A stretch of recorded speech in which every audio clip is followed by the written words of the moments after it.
വലിപ്പമേറിയ മുത്തപ്പൻ തിരുവപ്പന ചുമർശില്പം ഒരുങ്ങുന്നു. ദക്ഷിണേന്ത്യയിലെ പ്രധാന തീർത്ഥാടന വിനോദസഞ്ചാര കേന്ദ്രമായ പറശ്ശിനിക്കടവിലെ പറശ്ശിനി ടൂറിസ്റ്റ് ഹോമിന്റെ ഓണർമാരായ രമേശേട്ടന്റെയും ശശിയേട്ടന്റെയും കുറെ കാലമായി മനസ്സിലുള്ള ആഗ്രഹമാണ് നമുക്കൊരു തിരുവപ്പന വെള്ളാട്ട ശില്പം നിർമ്മിക്കണമെന്നത്. ആ ആഗ്രഹം പൂർത്തിയായി വരുന്നു. പറശ്ശിനിക്കടവിലേക്ക് വരുന്ന ഏതൊരു ഭക്തനും മുത്തപ്പനും തിരുവപ്പനയുടെയും ശില്പം കാണാൻ സാധിക്കും. മുത്തപ്പന്റെ കയ്യും പിടിച്ച് മുന്നോട്ടു നടക്കുന്ന തിരുവപ്പനയുടെ രൂപമാണ് ഉണ്ണീക്കാനായി ചുമർ ശില്പമായി രൂപകൽപ്പന ചെയ്തത്. അവസാന മിനുക്കുപണിയിലാണ് ഇപ്പോൾ. ഫെബ്രുവരി 23 രാവിലെ 11 മണിക്ക് പത്മശ്രീ കൈതപ്രം ദാമോദരൻ നമ്പൂതിരി അനാച്ഛാദനം ചെയ്യും. ആദ്യം കളിമണ്ണിൽ ചെയ്ത ശില്പം പ്ലാസ്റ്റർ ഓഫ് പാരീസിൽ മോൾഡ് ചെയ്ത് എടുത്ത ശേഷം ഫൈബറിലേക്ക് കാസ്റ്റ് ചെയ്യുകയായിരുന്നു. 3 മാസം സമയമെടുത്ത് ചെയ്ത മുത്തപ്പൻ തിരുവപ്പന ശില്പത്തിന് അക്രിലിക് കളർ ഒറിജിനൽ തന്നെയാണ് നൽകിയത്. സഹായികളായി വിനേഷ്, സുരേഷ്,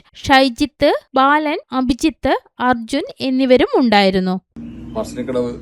പറശ്ശിനി ടൂറിസ്റ്റ് ഹോമിലേക്ക് വേണ്ടിയാണ് ഈ മുത്തപ്പനും തിരുവപ്പനയുടെ ശില്പം ഒരുക്കിയിരിക്കുന്നത്. 14 അടി ഉയരമുള്ള തിരുവപ്പന ശില്പവും അതുപോലെ 12 അടിയുള്ള മുത്തപ്പൻ ശില്പവും ആദ്യം കളിമണ്ണിൽ നിർമ്മിച്ച് പ്ലാസ്റ്റർ ഓഫ് പാരീസിൽ മോൾഡെടുത്ത ശേഷം ഫൈബറിലേക്ക് കാസ്റ്റ് ചെയ്ത് യഥാർത്ഥ നിറം പൂശുകയായിരുന്നു. അക്രിലിക് കളർ ഉപയോഗിച്ചാണ് ഇതിൻ്റെ നിറം നൽകിയിരിക്കുന്നത്.